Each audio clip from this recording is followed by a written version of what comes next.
Croeso I M-SPod, podlediad swyddogol M-SParc. Welcome to M-SPod, the official M-SParc podcast. Yn y pennod arbennig hon, mae Dr Debbie Jones a Rhodri Daniel o'r tîm Egni and M-SParc yn ista lawr am sgwrs efo fi, Iwan. In this special episode, Dr Debbie Jones and Rhodri Daniel from the M-SParc Egni team sit down for a chat with me, Iwan. Mwynhewch. Enjoy. Croeso I M-SPod, Iwan ydw I, fi ydy'r swyddog marchnata yma'n M-SParc ac efo fi heddiw mae Rhodri a Debbie a dwi wedi anghofio'n barod, da ni'n neud peth yma I gyd yn Saesneg. So how's it going, guys? Do you want to introduce yourselves? There you go, I'll do this in French if you want. Yeah? Spanish. Parlez-vous français? No. Je m'appelle, my name's Rhodri Daniel. I'm the Low Carbon Innovation Officer in the Egni team in M-SParc. And hello, I am Debbie. I cannot speak any other language except English or Welsh, so I can't do French. I'm Debbie. I'm the Low Carbon Innovation Manager here at M-SParc. So the team here, the Egni team, we work across all sectors under that Net Zero umbrella, so supporting big projects from new nuclear, offshore wind, tidal, marine, all the way through to decarbonisation support for small businesses in and around Wales. And I guess we're here today to talk about Net Zero and our plans to get there, I guess. So we've set ourselves a target of being net zero by 2030. Am I right in saying that? Yeah, that's right. And you are the guys who are going to make that happen. Oh, yeah. Rhodri, you've done a carbon literacy course that I've been allowed to go on very recently. You were forced to go on. Yeah, well, so Net Zero 2030 is the idea that we as an organisation will become net zero by the year 2030.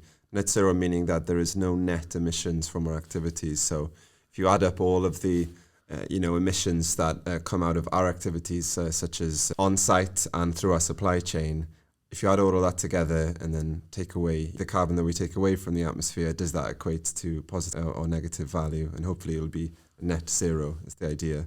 Net zero being different to carbon neutral. With carbon neutral status, you can say you're carbon neutral if you purchase enough carbon offsets. So we're not offsetting, we're actually meaningfully reducing and abating our emissions on site as much as we can. And then there'll be a small amount, hopefully about 10% at the maximum, of offsetting carbon at the very end. Certain things that we can't abate completely, like your cement mixer or something that we have on site, Yeah, of course. I guess it was really important to us to make sure that we're not only helping others do it, but that we're doing it ourselves. We're very fortunate that we have a team here with the some level of understanding of what all of this means, and therefore we can make semi-educated decisions and implement it. And so by doing that process and learning from it, hopefully we can share that learning with others and hopefully share the pitfalls and the successes so that others can do the same. If you're a business or an organisation anywhere in the world, you are any of your activities which will emit carbon dioxide or other greenhouse gases are going to be broken down into or fall into one of three scopes, they call them categories, right? So scope one would be your emissions directly on site that are actually directly due to your activities. For us here, it'd be due to the gas boilers burning methane to make carbon dioxide in order to keep us all toasty. Most companies will be something similar. If you're a company that makes cement or steel, it's a bit more complicated because the creation of those materials actually releases carbon dioxide, being the chemical reaction that takes place. Or if you're a farmer, you might have to take into account nitrous oxides or methanes and such. So that's scope one, direct emissions from your activities. Scope two is emissions that are associated with the power, usually the electricity that you consume. For us here, we have a green or a nuclear tariff. So we can effectively say that they're neutral because we have a certificate to say that it is neutral. It gets a little bit more complicated than that, but roughly that's what it means. So the emissions from your electricity effectively, and that could be due to the power plants burning biomass or oil or coal to make that electricity. So you have to counter that in if you're on a green tariff, etc. Everything else is scope three, basically. So absolutely everything and anything else through your supply chain, your activities, your buying your utensils, what you consume on site, your commute, your travel, your international business travel, all this kind of stuff gets added up. It's a bit complicated and it takes a bit of time. We have our own method here of doing it, in which we're going to be helping other companies to calculate their carbon footprint soon. And so that's the tricky bit, really, is to kind of calculate your Scope 3 emissions, which means that you can then add them all up together and you know what your carbon footprint is as an organisation. And so, that's where we'd come in to kind of help out with these kinds of calculations. And of course, one of the problems probably is like when you're trying to measure like your carbon footprint, you're finding more and more. The process of going from the first carbon review we did maybe 2 years ago to the more recent one where we did a more in-depth analysis, especially of that Scope 3, I think our emissions have on paper gone up slightly. Yeah. They probably haven't realistically, but we've been able to track and measure an awful lot more, which gives us a more realistic view of that carbon footprint. But obviously numerically, it's a higher number than it was when we were counting it. But it was always that high. Yes. Oh, yeah. We just didn't know Which is a good thing in that sense. It's gone up in the sense that we now know, the unknowns that we didn't know before. Yeah. And we now know it's more of a transparent process now that we could say, well, these are our actual emissions now. It feels a bit rubbish that if I'm tasked with reducing our carbon footprint, then I go, well, good news, it's increased. It's not the best. But in another way, it is good that we know everything now, because a part of the process for us is going to be officially accredited and certified by an international body, a standardization that will certify that we are net zero, right? Because what happens is that anybody can kind of say, oh, I've done my own homework. Turns out I'm a great guy and I'm net zero. But what does that mean? Because, standardization can be a bit of a boring thing to consider and go through, but it's kind of a core principle of most of science and if not all of science and regulations and such. It's important that we don't just mark our own homework and that we do have an accredited standard to certify that we are net zero because we've done this amount of homework, we've calculated this, and then they've looked at it all and went, yep, that adds up, or they'll say, no, it doesn't. So we're going to be adhering to the Science-Based Targets Initiative standard, hopefully next year now. So it's going to be, I think it's going to be an increasingly more common part of common discourse with net zero over the next few years is standardization, because we need that as a society as well. We don't want a Wild West where everybody just goes off and does their own homework, and because we won't reach net zero as a world. If everybody does that, there'll be some people who are honest and some are not. Yeah, you got to hold yourself accountable, and we're doing that at M-SParc. And are we helping our tenants? Like, are they on the net zero, or is there a way for them to be involved? So one of the plans that we've launched, one of the projects under this net zero ambition is called Diffodd y Sparc, which is Extinguish the Spark, which, when you're looking at becoming net zero, yes, we're looking at changing our gas usage over to maybe electricity, looking at those green tariffs, but there's an awful lot around sustainability and how we actually use electricity and our heating systems and being more efficient with everything. So that's a really big part of the driver around the Diffodd y Sparc campaign, is looking at, do we need to keep computers on overnight? Is it better to turn them off? If you've got a radiator on and the window open, maybe close the window and turn the radiator down. Little things like that can actually have a massive difference. And Rhodri, you've done quite a bit on mapping that, and we've seen quite a good result from the gas. Yeah, we just by implementing a few small changes here and there, such as reducing demand is the number one consideration that any organization should think about.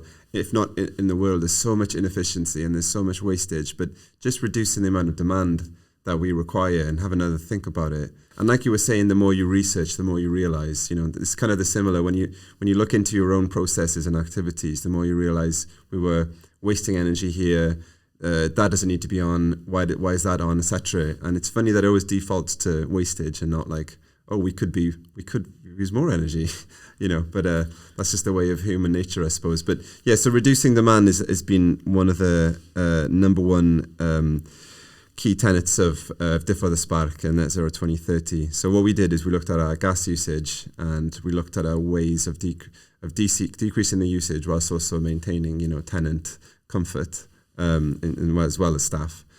And we saw that we didn't need to have the gas boilers on as hot as they were. They could be 10 degrees cooler and we still have the same amount of heat going into the building.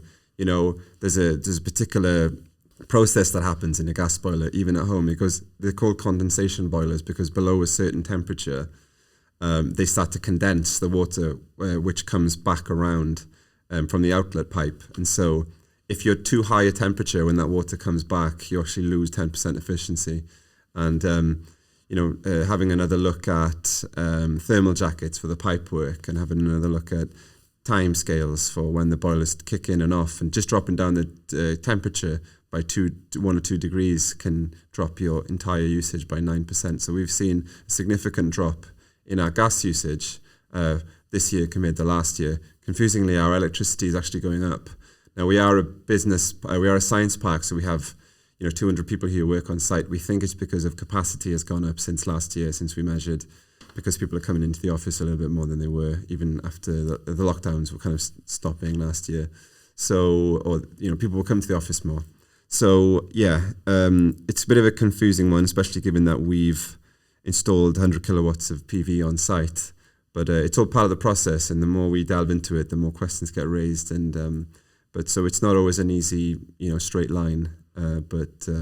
Strap ourselves in on the road to net zero. I think that's what makes it really interesting, is finding out these random things. And, as you were talking about the temperature, I think it's really interesting that you start to learn more. I didn't realise that women generally have a body temperature or are more comfortable at a slightly higher temperature than men. So there's lots of things you have to factor in when you start looking at these. It's like, what's actually comfortable for an office of women versus an office of men versus a mixed gender office, and even individuals, different comfort levels, but also then looking at, exactly, why is our electricity use going up even though we've done this, and being able to delve into that. And then it potentially opens up a whole door of other things that we weren't even sure about. We have a building management system which is supposed to be really smart to be able to help us control this building in a really smart and efficient way. And actually, the more we've delved down this net zero path, the more we've found that maybe that system isn't working the best way it could be. And so it's given us a whole new set of things that we can explore and understand along this pathway to net zero. And I personally think it's been really interesting, finding all these things out.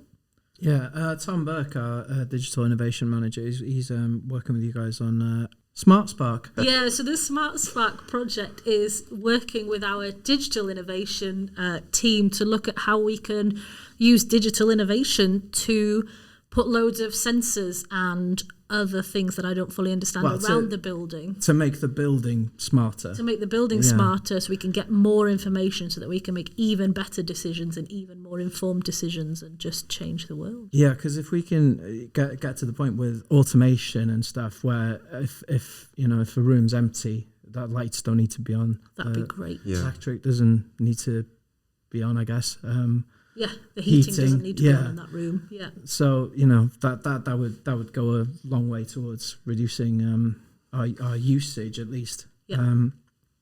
Yeah. So what can we do? So we've talked about what we can do for our tenants, and obviously we're trying to make the building net zero, and us as a company net zero. But what are we doing for people outside of the ecosystem of M-SParc?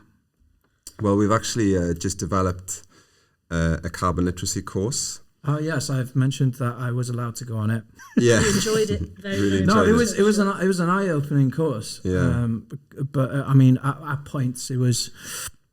I wouldn't say harrowing. I was going to say depressing, but harrowing. I guess harrowing is even better. It was horrific at points. Not just not the delivery, not the content. just the facts. It's just it's a little bit like, well, why do we bother? Why don't we give up? Yeah, well, I guess if we just give up and be despondent and complacent, then we won't mitigate against the worst effects of climate change, because it will just be worse than it could be if it was really bad, and it's going to affect us all unequally. There's considerations of equity and vulnerability that we have to consider, in that us as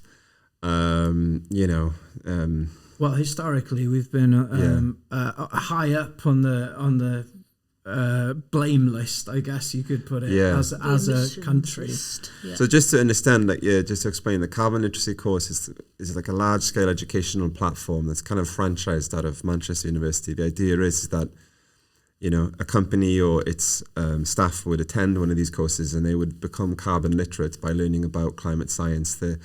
the science within it, and also what's the evidence of the effects and the impacts of climate change, and then crucially the effects, our contribution to it as a country, as SMEs, as companies, as individuals, and what we can do about it, how we can decrease our our contribution to it, and how we can create impact and spread the message. So. And we leave the course then being certified as carbon literate, and we can put that on our CV. Your company can have reputational advantages by saying your staff is carbon literate, and that will then spread, because these companies can then deliver the course themselves. And the idea is that we all as a society become carbon literate and become aware of the problems and the potential solutions to this. So the point of it is that we're going to be helping other companies in our ecosystem, our tenants and companies all around North Wales. Our course is accredited for North Wales-based SMEs at the moment. And so we're going to be spreading the message, creating carbon literate organisations across North Wales, and hopefully we'll all then make small changes and large changes and commitments to how we undertake our activities and decrease our carbon emissions, and hopefully everybody will be carbon literate by the end of the decade. That's the idea. And SMEs are small businesses, aren't they? Yeah. Whatever. E's for enterprises. Small to medium enterprises. Small to medium enterprises. But it's the big companies that really need to change. If you were paying attention in the course, in slide 47, I did say that half of, so if you looked at, total gross domestic emissions or from the UK, the country, 18% of that is from the business sector, right? 50% of that is from SMEs. So 99% of all British companies are small to medium enterprises. So that 1%, whilst they are massive compared to your normal SMEs, they do comprise of the vast majority of businesses numerically, and they account for 50% of all of that 18%. So 9% of all UK emissions total are SMEs, and so it's important that we all do our bit. And it's you could say the same thing about China. Why bother? Because China is the biggest emitter. Well, they only account for 23% of total world emissions, and whilst that's an enormous amount for one country, if the 73% of the remaining of the country said the same thing, then where would that leave us? We would leave us not net zero. Yeah, because I think a lot of people tend to just write it off and say, well, there's nothing we can do. But there is a lot we can do. And also, it's not terminal. It's not like...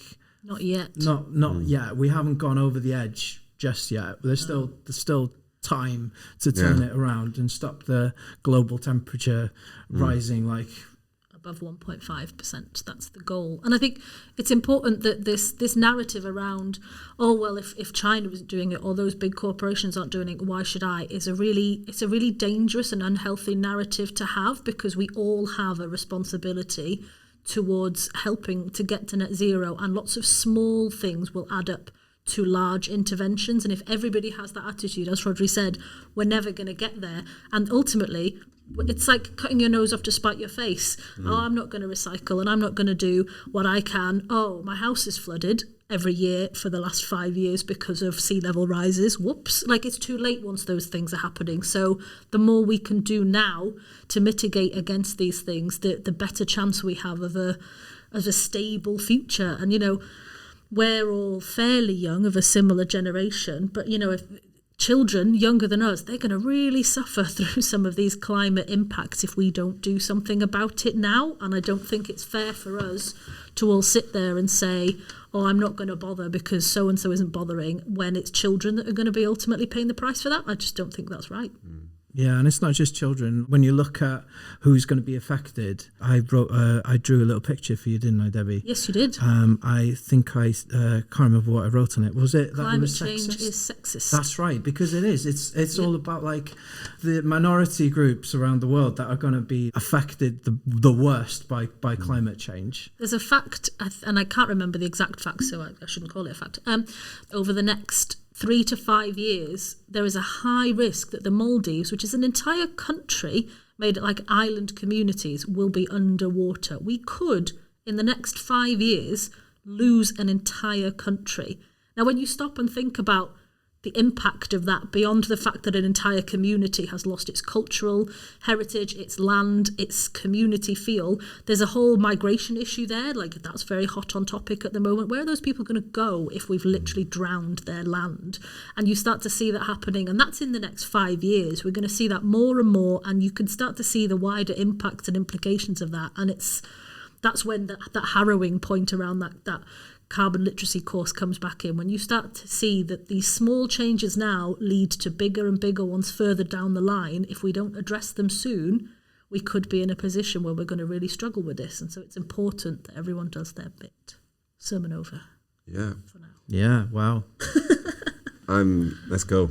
Let's go save the world. Yes, let's go save a polar bear. Save the world. Let's go punch a capitalist. How can because we're also like not just doing the carbon literacy course, are we? We can help SMEs, small to medium enterprises, in other ways as well, can't we? Yeah, there's loads of different things that we can do. We're doing it with partners across North Wales. So, Grŵp Llandrillo Menai have got a project called the Green Digital Academy, which is looking at providing companies a carbon review, a carbon report, which looks at all of their usage, their scopes 1, 2, and a certain amount of scope 3, and gives them a series of recommendations that they could implement. And that's a really important first step that most companies need to be looking at taking, is actually understanding that carbon emission so that you can make educated choices around how to reduce it. Once you've had that review, we then have a scheme running here at M-SParc where we can offer grant funding to companies based on Anglesey to help implement some of those, because that's one of the big barriers that, we're facing it, and I'm sure a lot of companies across the world are facing it, is getting the capital to be able to invest in some of these interventions to get us to net zero. It's not insignificant. Rhodri mentioned our gas boilers. Realistically, we're going to have to look at getting air source heat pumps in. That's not an insignificant investment even for a company like M-SParc, who has the university support behind us and this great facility. It's still a huge intervention that we're going to have to do. And so for smaller companies who may be working, especially in this cost of living crisis, on the breadline, those sort of levels of interventions might not be practical. And so that's where those grants really will hopefully come in helpful to help people make those choices. We have to get people involved. We have to get our politicians and canvassing. We have to kind of advocate for this stuff. We have to have action, and keeping it up in the common discourse, I think, is important. Yeah, keeping pressure on those that can help us help the planet. We have to vote in the parties which have the green policies. We have to vote with our feet, with the voting booths. Spread the message, and all make as much changes as we can. There are many things that you can just type into Google that will tell you, ways that we can reduce our carbon footprint. Or you can come on a carbon literacy course and talk to me for 7 hours. 7.5. 7.5. It depends how intelligent and efficiently they learn, I guess. Maybe you were just slow. Maybe.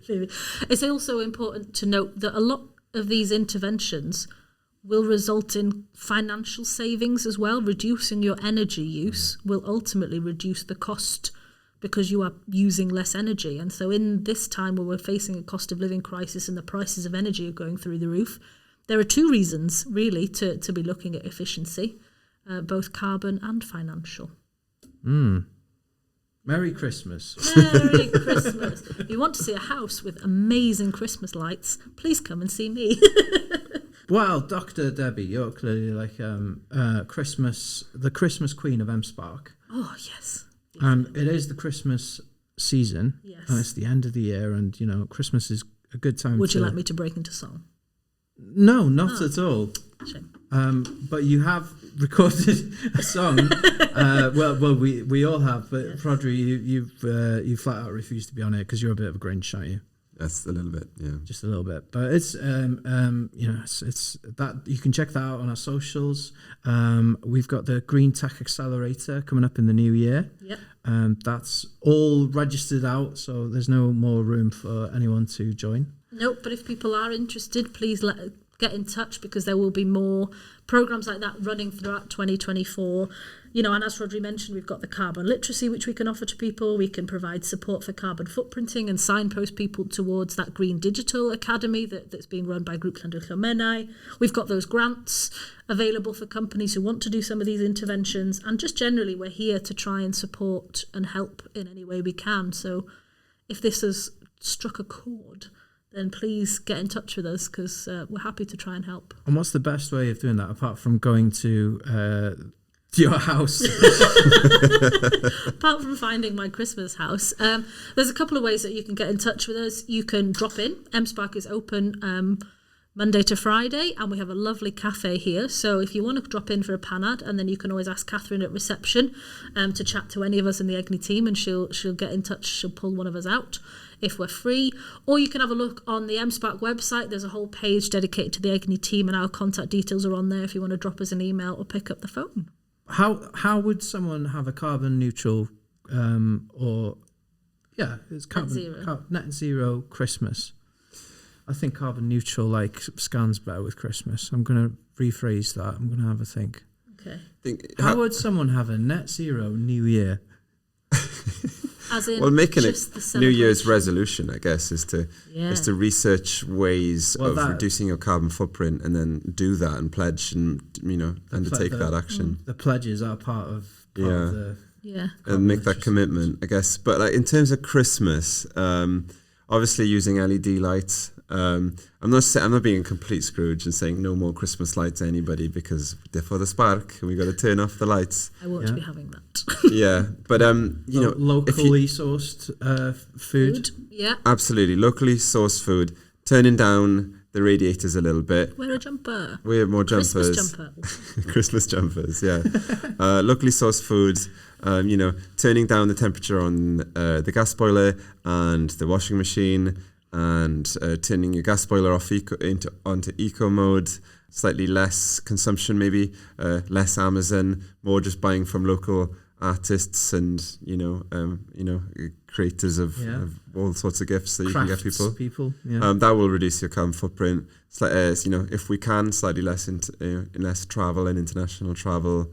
Yeah, I mean, there's lots of additional measures. I mean, if you do happen to have a spare $7,000, then buy an air source heat pump for Christmas for mum and dad kids. Or, it'd be looking at moving your electricity tariff to a green one. Yeah. These are quite significant changes that we can all make. That will eventually, if we all move over to an electricity tariff, there's not actually enough renewable energy in the country, right, for us all to do that, because that electricity still comes from power plants, but it's a bit complicated. But if I move to a green tariff, it doesn't actually mean that the electrons I get in my house are actually from a wind turbine. It just means that through the system and the buying and selling of kilowatt hours on the market, that there is a certified amount that I have bought that is genuinely from a wind turbine, right? But if we all move over to these kind of tariffs, it forces the government into action, and it enforces the power stations to kind of realize that there's this much demand and things need to change.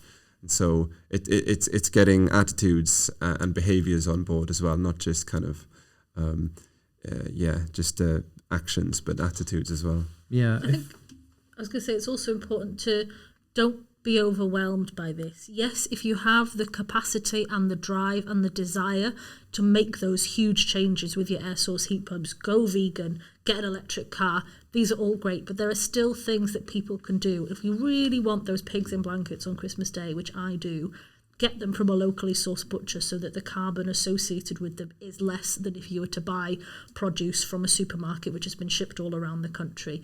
If you really want to have those Christmas lights on the outside of the house, like I do, then have LED lights, not energy saving.